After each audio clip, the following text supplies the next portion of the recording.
Salut à tous, vous avez bien fait de venir, il y en aura pour tout le monde sur ma chaîne étudiante dont Sport U, le MAG. Soyez les bienvenus avec ce public évidemment en délire pour accueillir monsieur Bernard Diomède, champion du monde 98. Salut Bernard. Et Caroline Pizzala, joueuse du Paris Saint-Germain, football, milieu de terrain international.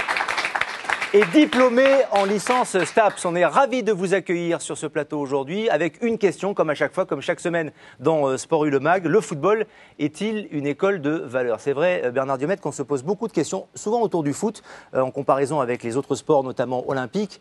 Le foot véhicule-t-il des valeurs morales, selon vous, aujourd'hui? Bonjour Lionel, bonjour à tous et à toutes. Je pense qu'effectivement, le foot véhicule des valeurs morales aujourd'hui. Maintenant, comme c'est l'un des sports les plus médiatisés, et que c'est aussi pour moi le reflet de la société. Les jeunes qui font du foot sont le reflet de la société, donc forcément on en parle beaucoup et que les autres sports sont un petit peu moins médiatisés et qui ne sont pas forcément professionnels. Donc c'est pour ça qu'il y a toujours ces comparaisons, mais dans le foot il y a des valeurs même si on ne le voit pas tout le temps. Caroline, est-ce que c'est votre sentiment? Vous jouez à haut niveau, vous êtes international et au Paris Saint-Germain, voilà, qui est l'une des meilleures équipes du championnat aujourd'hui, donc vous n'êtes pas professionnel parce que le football féminin n'est pas professionnel, mais vous jouez à haut niveau également. Est-ce que c'est aussi votre sentiment? Est-ce que vous avez l'impression que votre sport véhicule de grandes valeurs, comme des valeurs olympiques notamment? Beaucoup de sports qui disent que le foot véhicule parfois ou draine des valeurs qui sont plutôt négatives. Bien sûr, comme Bernard, on véhicule pas mal de valeurs et nous, on peut les transmettre aux équipes qui sont en dessous de nous, donc les plus jeunes, qui bien évidemment essayent de se servir de nous, les exemples qui sont au-dessus. Donc forcément, bien sûr que les valeurs sont importantes aux yeux des plus jeunes et elles reflètent aussi tout ce qu'il y a dans la société. Donc, mais alors, ce serait quoi selon vous les bonnes valeurs du football aujourd'hui? Parce qu'on a plutôt l'impression, parfois je me fais un peu l'avocat du diable, mais que c'est le sport de l'argent, c'est le sport d'une génération de jeunes complètement gâtés, assistés, enfin en tout cas c'est ce qu'on entend, ou c'est ce qui nous est rapporté. Est-ce que c'est votre sentiment? Est-ce que finalement, entre vous et Bernard, est-ce que vous faites vraiment le même sport? C'est vrai que nous, on n'a pas ce souci d'argent, parce qu'on n'est pas encore professionnel. Donc, ce qui est bien, c'est que ce sont des valeurs vraiment, on va dire, pures, puisque ce n'est pas gâché par tous ces points, pour moi, négatifs, qui sont l'argent, les violences qu'on peut voir à travers le football ou les autres sports.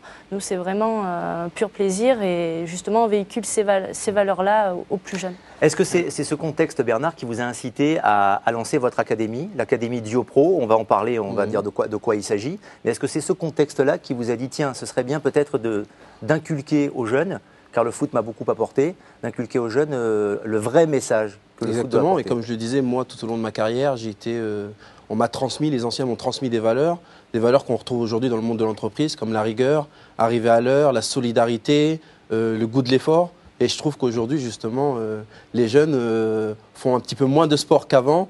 Et les jeunes qui veulent être footballeurs, c'est plus par ascenseur social pour se dire ça nous permet de gagner de l'argent, d'aider notre famille. Alors que moi, quand j'ai commencé le sport, c'était une passion et j'en ai fait un métier. Donc je pense que les valeurs du sport aujourd'hui, du foot, on les retrouve dans le monde de l'entreprise. Et pour moi, il faut juste en parler et il faut juste les montrer. Quelle est la charte de valeurs, s'il y en a une dans votre académie à Issy-les-Moulineaux? Alors on parlera dans Sport U, dans l'autre rendez-vous sport. Nous, on a fait deux chartes. Il y a une charte qui a été créée par le staff et les dirigeants et une charte qui a été créée par les jeunes. Et finalement, on s'aperçoit que reviennent à chaque fois les mêmes choses. Solidarité, arriver à l'heure, ne pas être en retard, respect du matériel. On parle beaucoup de respect.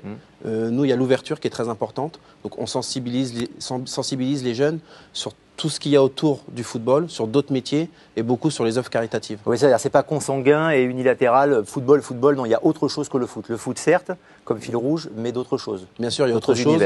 Et on essaye surtout de leur faire comprendre que l'étude, les écoles sont importantes et qu'il ne faut pas les négliger et qu'ils peuvent justement réussir leur passion avec une scolarité réussie.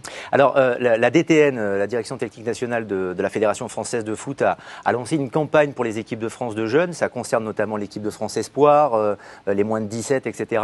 En se calquant sur les valeurs des grandes écoles, telles que Cambridge, Oxford, etc., avec les valeurs dont vous parlez. Est-ce que c'était, selon vous, Caroline, parce qu'on avait le sentiment qu'il fallait rattraper le temps perdu et que ce football-là, en tout cas le football pour les jeunes et les valeurs, partait un peu en vrille?